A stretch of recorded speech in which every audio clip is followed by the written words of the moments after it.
नमस्कार दोस्तों, मैं साकिब मलिक स्टडी ट्रायंगल में आप सभी का स्वागत करता हूं।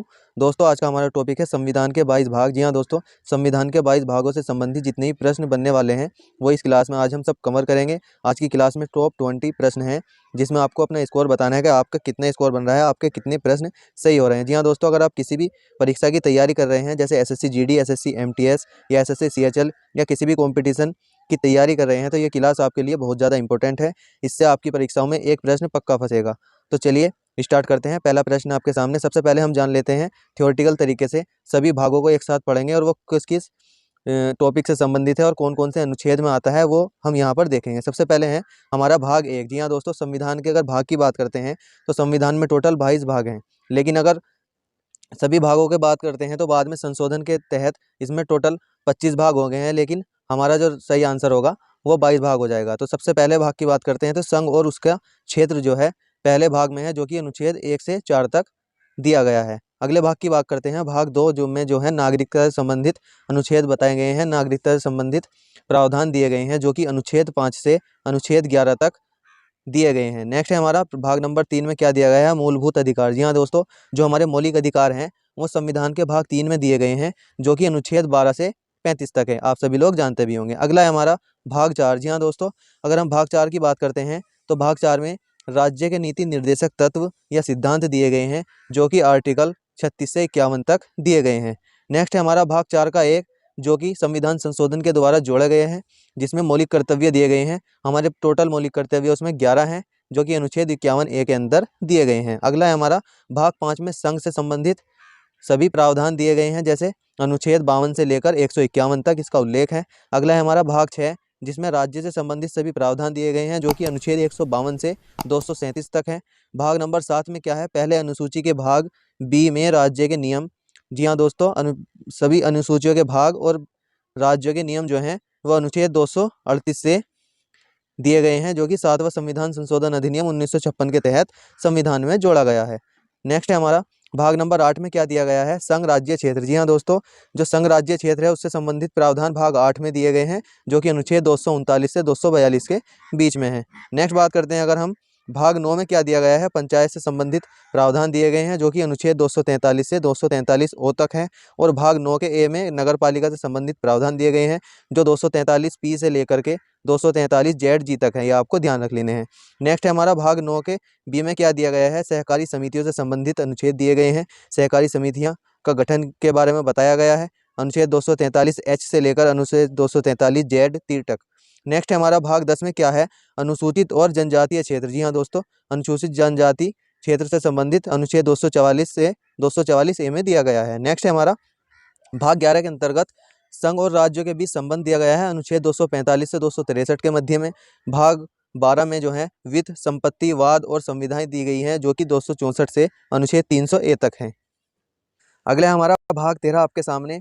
भाग 13 में क्या दिया गया है, भारत के संपूर्ण राज्य क्षेत्र के भीतर व्यापार, वाणिज्य और अंतर्राज्यीय संबंध दिए गए हैं जो कि अनुच्छेद 301 से लेकर के अनुच्छेद 307 के बीच में आते हैं। नेक्स्ट है हमारा भाग 15 जो कि संघ और राज्यों के अधीन जो सेवाएं हैं उनसे संबंधित है। अगला है हमारा भाग 14 का ए जो कि न्यायाधिकरण से संबंधित है। भाग 15 निर्वाचन से संबंधित है। भाग 16 कुछ वर्गों के लिए विशेष प्रावधान दिए गए हैं जो कि अनुच्छेद 330 से 342 तक है।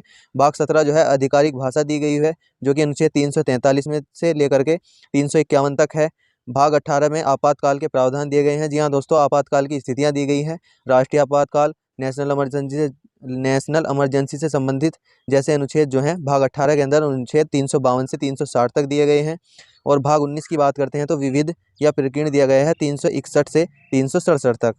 भाग नंबर 19 में क्या दिया गया है, ये भी 361 से 367 तक। भाग 20 में संविधान संशोधन की प्रक्रिया को दिया गया है, अनुच्छेद 368 के अंतर्गत, मैंने आपको पढ़ा भी दिया है। नेक्स्ट हमारा भाग 21 अस्थायी संक्रमणकालीन और विशेष उपबंध दिए गए हैं। और भाग 22 में संक्षिप्त नाम। जी हाँ दोस्तों, जिसके संक्षिप्त नाम होंगे प्रारंभ या हिंदी में प्राधिकृत पाठ और निरसन जो है अनुच्छेद 393 से 395 तक दिए गए हैं। जी हाँ दोस्तों, यहाँ पर आप ये भी सिद्ध है कि 395 हमारे संविधान में अनुच्छेद हो जाएंगे। नेक्स्ट है हमारा, तो यहाँ पर कुछ इंपॉर्टेंट भाग। तो दोस्तों, संविधान से संबंधित जितने भी भाग थे वो हमने लिस्ट के थ्रू पढ़ लिए हैं। तो ये कुछ इंपॉर्टेंट प्रश्न मैं आपके लिए लेकर आया हूँ जिसमें कुछ जरूरी प्रश्न जो बनने वाले थे वो इस क्लास में हम कवर करेंगे। तो सबसे पहला प्रश्न है हमारा, भारतीय संविधान को कितने भागों में विभाजित किया गया है। जी हाँ दोस्तों, अगर भारतीय संविधान की बात करते हैं तो अगर हम प्रश्न मालूम करते हैं भारतीय संविधान में कुल कितने भाग हैं तो 22 भाग इसका राइट आंसर हो जाएगा। लेकिन भारतीय संविधान को कुल कितने भागों में विभाजित किया गया है तो इसका राइट आंसर हो जाएगा ऑप्शन नंबर सी 25 या 25 भागों में विभाजित किया गया है, क्योंकि कुछ संविधान संशोधन भी किए गए, उसके तहत कुछ भागों को जोड़ा गया। तो 22 भाग टोटल थे, लेकिन उसके बाद उसमें 25 भाग हो गए हैं। नेक्स्ट है हमारा, संविधान के किस भाग में संविधान संशोधन की प्रक्रिया का उल्लेख है। जी हाँ दोस्तों, इसके बारे में मैंने आपको बता भी दिया है जब हम लिस्ट में पढ़ रहे थे।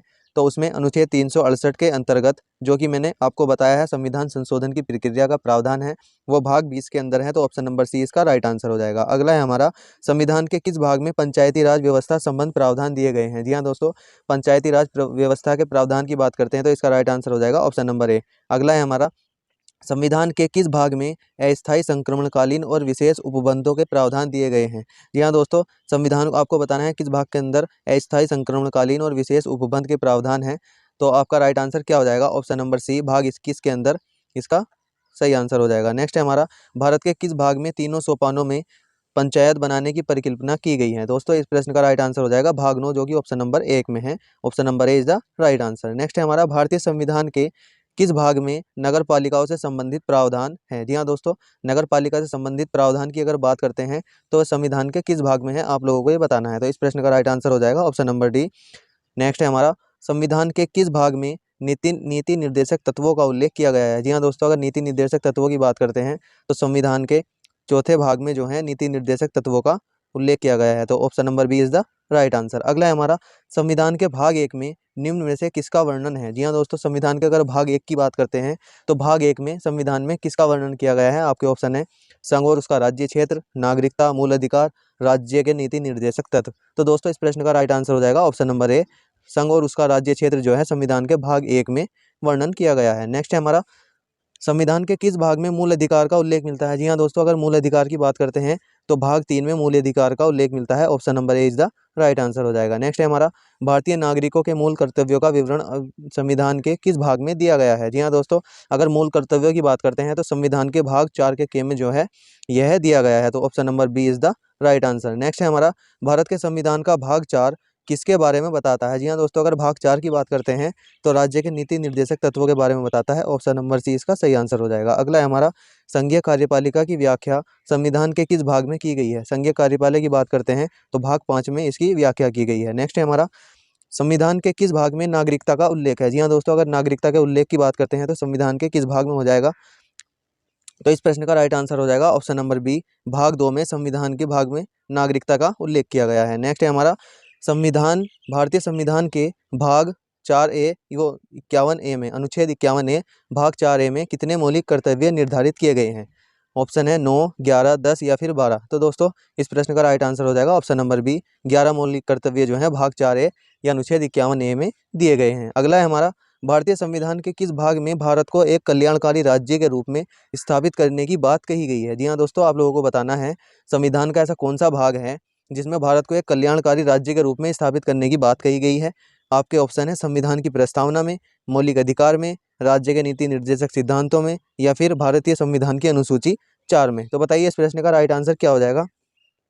इस प्रश्न का राइट आंसर हो जाएगा ऑप्शन नंबर सी, संविधान के भाग 4 में राज्य के नीति निर्देशक सिद्धांतों में यह बताया गया है। नेक्स्ट है हमारा प्रश्न नंबर 16 आपके सामने, भारतीय संविधान के अनुच्छेद 36 से 51 तक मुख्यतः राज्य के नीति निर्देशक तत्व से संबंधित है, जो कि भारतीय संविधान में कहाँ पर दिए गए हैं, आपको ये बताना है। तो ऑप्शन नंबर सी इसका राइट आंसर हो जाएगा, भाग 4 में ये दिए गए हैं। नेक्स्ट है हमारा, संविधान के किस भाग में केंद्र सरकार का उल्लेख है। जी हाँ दोस्तों, केंद्र सरकार के बारे में मैंने आपको बता भी दिया है, भाग 5 में केंद्र सरकार का उल्लेख है या संघ से संबंधित है। नेक्स्ट है हमारा, संविधान के किस भाग में राज्य सरकार का उल्लेख है। अगर राज्य सरकार की बात करते हैं तो संविधान के भाग 6 में जो है राज्य सरकार का उल्लेख हो जाएगा। नेक्स्ट है हमारा, भारतीय संविधान का भाग 10 किसके बारे में बताता है। जी हाँ दोस्तों, अगर भाग 10 की बात करते हैं तो यह ऑप्शन नंबर 3 इसका राइट आंसर हो जाएगा। SC ST से संबंधित जो बातें हैं वो भारतीय संविधान के भाग 10 में बताई गई है, ये आपको ध्यान रख लेना है। नेक्स्ट हमारा दोस्तों, आपको आज के सवाल का आंसर जरूर देना है कमेंट बॉक्स में लिखकर, संविधान के किस भाग में नीति निर्देशक तत्वों का उल्लेख किया गया है। तृतीय भाग में, चतुर्थ भाग में, द्वितीय भाग में या फिर नवम भाग में। तो बताइए इस प्रश्न का राइट आंसर क्या हो जाएगा। जी हाँ दोस्तों, आपको राइट आंसर जो है कमेंट बॉक्स में जरूर लिख कर बताना है। तो चलिए नेक्स्ट है हमारा, दोस्तों अगर आपको वीडियो अच्छी लगी है तो वीडियो को लाइक करें और शेयर ज़रूर करें। हमारे चैनल पर पहली बार आए हैं तो चैनल को सब्सक्राइब ज़रूर करना। धन्यवाद दोस्तों।